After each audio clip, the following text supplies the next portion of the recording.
At approximately 5 p.m. local time, gunfire erupted at Hero Square in Tiraspol, the capital of the Transnistrian SSR.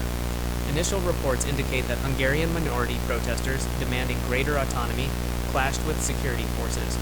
What began as a peaceful demonstration escalated rapidly, with both sides exchanging fire. Casualty reports are still incoming, but eyewitnesses suggest dozens are wounded, and at least 5 deaths have been confirmed.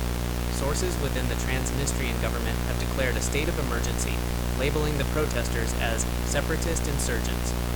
Transnistrian SSR authorities have mobilized military units to suppress the uprising, and reports suggest heavy fighting has already broken out in several cities with significant Hungarian populations. President Al Gore is scheduled to address the nation at 7 p.m. EST.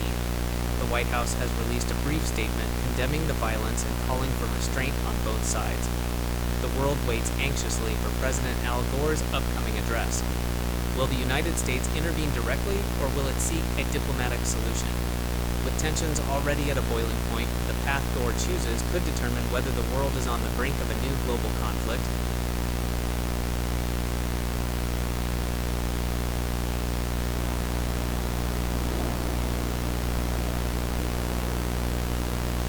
My fellow Americans, citizens of the world today, at Hero Square in the Transnistrian SSR, we witnessed a tragic and brutal attack against those who dare to seek freedom.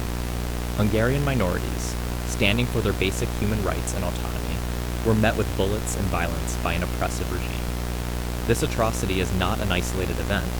It is part of a larger campaign of repression that has plagued the region for years. Let me be clear, this aggression cannot and will not stand. The Western Soviet alliance, led by Belarus and supported by ruthless forces in Transnistria, seeks to spread tyranny across Europe and beyond. They have trampled the rights of millions, violated international norms, and now threaten the stability of the world. Their expansionist ambitions and brutal suppression of ethnic minorities are a direct challenge to the values of freedom and democracy. Therefore, as President of the United States, I announce that the United States is declaring war on the Transnistrian SSR and the Western Soviet alliance. This is not a decision I make lightly, but history has taught us that appeasement of aggression only emboldens tyrants. We will stand with the oppressed. We will defend the rights of all people to self-determination. To our allies across the Americas, from Canada in the north to Argentina in the south, I call upon you to join us. This is our moment to reaffirm our commitment to peace and democracy. Together, as the united American continent, we can ensure that this tyranny is stopped. We must show the world that oppression will never be tolerated, and that the spirit of freedom knows no borders. Our forces are mobilizing. The Sixth Fleet is moving into position. Troops and aid are on their way.